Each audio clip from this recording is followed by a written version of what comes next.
ఒకప్పుడు కిష్కింద అనే అడవిలో హనుమంతుడు అనే బాలుడు జన్మించాడు.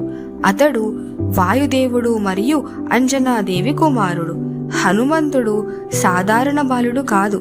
అతనికి 8 ఏనుగుల బలం ఉంది.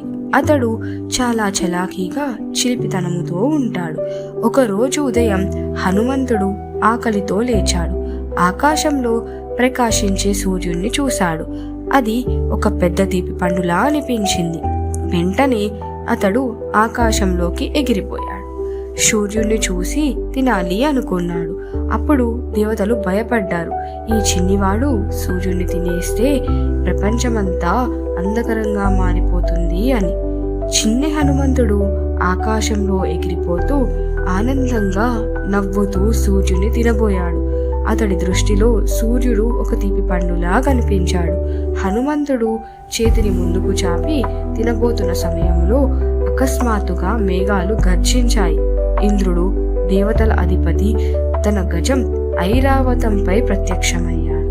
అతని చేతిలో వజ్రాయుధం, ముఖంలో ఆగ్రహం కనిపించాయి. వాయుపుత్ర, నీవు సూర్యుని తినేస్తే ప్రపంచమంతా చీకటిగా మారిపోతుంది అని హెచ్చరించాడు. కానీ హనుమంతుడు అమాయకత్వంతో ఆగలేదు. చివరికి ఇంద్రుడు వజ్రాయుధాన్ని ప్రయోగించాడు. అది హనుమంతుడి మీద పడి హనుమంతుణ్ణి భూమిపై పడేలా చేసింది. ఇది చూసిన వాయుదేవుడు కోపంతో ప్రపంచం నుంచి గాలిని తీసేశాడు. ప్రపంచమంతా నిశ్శబ్దంగా మారిపోయింది. ఊపిరి తీసుకోలేని పరిస్థితిలో పడింది. దేవతలు వెంటనే ప్రత్యక్షమై వారు హనుమంతుడికి దీవెనలు ఇచ్చారు. గొప్ప బలం, అమరత్వం, జ్ఞానం, కావలసినంత పొడవు లేదా చిన్నదిగా మారే శక్తిని ప్రసాదించారు. హనుమంతుడు మళ్ళీ కళ్ళు తెరిచాడు. ఆ గడియకి గాలి తిరిగి వచ్చింది. ప్రపంచం తిరిగి సంతోషంగా మారింది.